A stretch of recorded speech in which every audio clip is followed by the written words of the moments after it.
you get different gut bacteria. Kada jedete tu junk hranu ili tu praznu hranu, dobijate sasvim drugu vrstu bakterija zajedno sa njome u svoj stomak.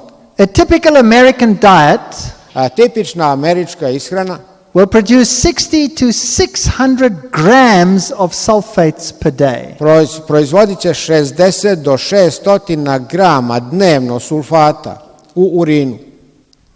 So that means, because I'm getting a lot of animal protein and refined food, To znači da ukoliko sam uzimao velike količine rafinirane hrane i životinskih proizvoda, my bacteria in my intestine change to what we call sulfate reducing bacteria. moje bakterije u mojim crevima, stomaku, menjaju se, postaju bakterije koje smanjuju količinu sulfata.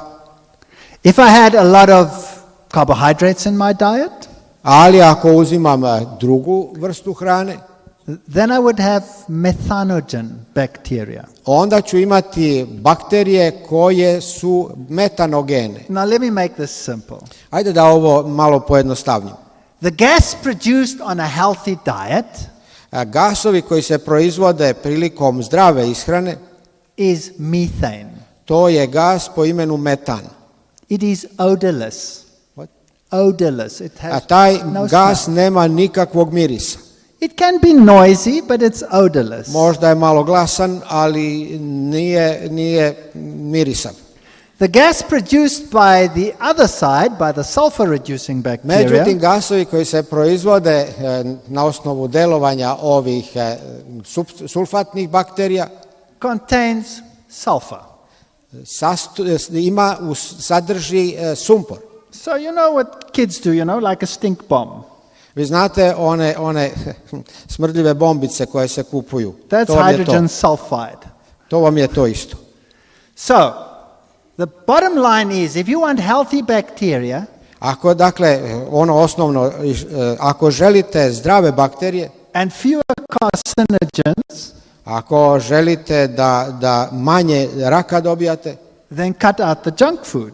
onda smanjite količinu prazne hrane koju ćete uzeti. And by avoiding refined food, Izbjegavajući, dakle, rafiniranu hranu, you lower your risk of colon cancer. vi ćete smanjiti mogućnost dobijanja raka na debelom crevu. All kinds of problems with the gut.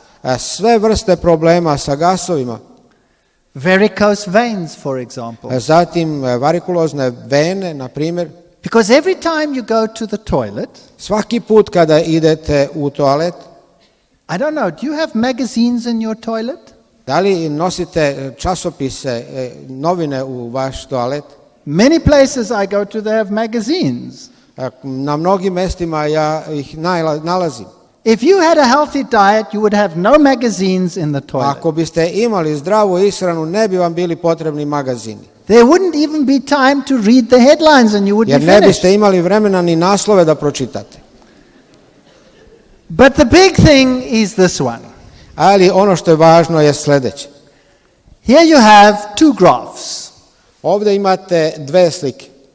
In this one, I'm going to give the students a glucose meal, refined sugar. Ovdje u ovom prvom slučaju ja sam davao svojim studentima da popiju rastopinu glikoze, šećera. A short while after eating it, a few minutes afterwards, Nekoliko minuta posle toga, up goes the glucose level in the blood. nivo šećera u krvi se veoma podigao. The body protects itself by pushing out insulin.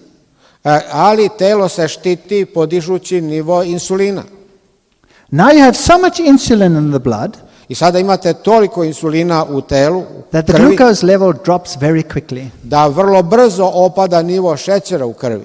And in the end, it is much lower than it is normally. I na kraju je mnogo niži nego da se normalno hranite pre nego što ste uzeli ovu količinu šećera. So we call that I hypoglycemia. dobijamo nešto što se zove hipoglikemija. If I were to take the same amount of sugar, A ako biste uzeli istu količinu šećera, unrefined, in other words, I put it with together like oat gum, for example, like together with oats. recimo da stavite nešto malo vlakana unutra, recimo stavite malo malo ječma ili zobi, then the sugar in the blood doesn't go that high. Onda krvni nivo šećera ne podiže se tako naglo. The insulin doesn't go so high. Ni nivo insulina se ne potiže tom brzinom.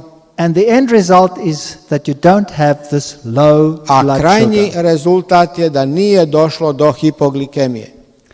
Hypoglycemia causes confusion, Evo šta se događa kao posljedica hipoglikemije. Drowsiness. To je zbunjenost, to znači nesigurnost, loss of concentration, te lošu koncentraciju, gubitak koncentracije, visual disturbances, smetnje u vidu, double vision, kao što su dupla slika, the heart starts pounding, zatim povećan broj otkucaja srca, anxiety, they get all nervous, postajete nervozni and they start shivering. i počnu da drhte. So I said to my students, what do you do before you come and write an exam? I onda sam ja upitao moje studente, šta vi činite pre nego što dođete na ispit? You sit and you drink a Coca-Cola. Kažete da ste popili Coca-Colu. 1 hour into the exam, 1 sat posle ispita you start going, počnete da drhtite. you can't remember anything. Ne možete se više ničega setiti. You've forgotten everything you learned. Zaboravili ste sve što ste naučili. And you come to me I onda dolazite k meni. and you say, I'm a nervous wreck, I went blank. Kaže, ja sam se unervozio i ništa više ne znam. And I say, no, you drank Coca-Cola. A ja kažem, nije to istina, nego si se napio Coca-Cole. No mercy. Nema milosti. No second exam. Nema druge prilike. So none of my students drink Coca-Cola I before zato an ni exam. jedan od mojih studenata ne pije Coca-Colu. So if your blood sugar is low, what do you need? Ako je sadržaj šećera u krvi niži nego što treba, You need something to lift it up. treba vam nešto što će ga podići. So you eat between meals. Onda jedete između obroka. And you crave sweet things. I obično vam je želja za nečim slatkim. And you crave coffee. A i onda želite malo kofeina. And we do all these things to ourselves. I mi to sve činimo sami sebi, And we do not realize what is happening a ne inside. shvaćamo šta se događa nama kad to činimo. So the best way to get juice into you is to eat the apple. Najbolji način da zadovoljite svoje potrebe je da pojedete jednu jabuku. And high blood sugar is bad for your blood vessels. A naravno, visoki sadržaj šećera u krvi veoma je loš za vaše krvne sudove. And now just very briefly, I'm not going to talk about A fat sada tonight. vrlo kratko, neću o tome dugo govoriti. I'm going to talk about fat tomorrow night. Sutra uveče ću govoriti o masnoćama. So I don't want you to miss that. I zato ne bih želeo da propustite to izlaganje. Because you will be surprised as to what you actually do to yourselves. Jer ćete biti zaista iznenađeni onim što činite sami sebi. But I have good news for you. Ali imam jednu dobru vest za vas. You can still have the same taste experience by just making a few subtle changes. Ali vi možete dobiti isti ukus hrane unoseći nekoliko vrlo malih promjena. I just want to show you that countries that have high fat consumption Ja hoću da vam pokažem da zemlje u kojima je veoma velika količina masnoća u ishrani have the highest rates of breast cancer. imaju veoma veliki broj raka dojke. Since the 1940s, fat consumption has increased dramatically in the Western world. Od 40. godina unošenje količina masnoće u ishrani se dramatski povećalo u zapadnom svetu. And carbohydrate consumption has come down. A količina karbohidrata se smanjila. And the result is that people look like they look in America. A rezultat je da ljudi izgledaju onako kao što izgledaju u Americi. That is not a healthy look. Ovo nije nikakav zdrav izgled. And nor is that. He might Nije ni be a ovaj. strong sumo wrestler, but his life expectancy is very low. Dakle, njihovo očekivanje dužine života je vrlo kratko. And ladies, you are more at risk than the men. Ja mislim da su dame mnogo više zainteresovane za ovaj problem od muškaraca. Because you store more fat than we do. Zato što vi akumulirate mnogo više masnoća u svome telu nego muškarci. That's not all bad. Nije to baš sve tako loše. Because the distribution of the fat is what makes the lady attractive. Jer upravo zloupotreba masnoća čini ženski rod privlačnim. But the distribution of a man's fat does not make him attractive. Ali ako muškarci zloupotrebljavaju masnoće, nisu više tako zgodni. And there is no doubt that the fatter you are, the higher your risk of cancer. Ali jedno je istina, naime, što više masnoća imate, to je vaš rizik za oboljevanje od raka veći. So we want to keep our weights down. Zato bi bilo dobro da mi svoje rizike smanjimo. We want to keep our energy up. Mi želimo da podignemo nivo energije. We want to avoid disease. Mi želimo da izbegnemo bolesti. And we want to be able to say we are living a healthy lifestyle. I mi bismo želeli da možemo za sebe da kažemo mi živimo jednim zdravim načinom života. So tonight I wanted to encourage you to have variety in your lifestyle. Zato bih večeras želeo da vas pozovem da unesete raznovrsnost u svoj način života. To show you the benefit of whole food. Da iskusite blagodati jedne zdrave hrane. The danger of isolation and refining. Zatim da osjetite opasnost koja se krije u rafiniranju hrane.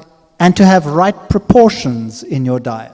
I da na neki način unesete zdrave međusobne odnose različitih namirnica koje uzimate. But there are some things which we do which are positively dangerous. Ali ima nešto što mi činimo što je sasvim određeno opasno za nas. And tomorrow night I'm going to talk about some of those issues. A ja ću sutra navečer govoriti o nekima od tih pojava.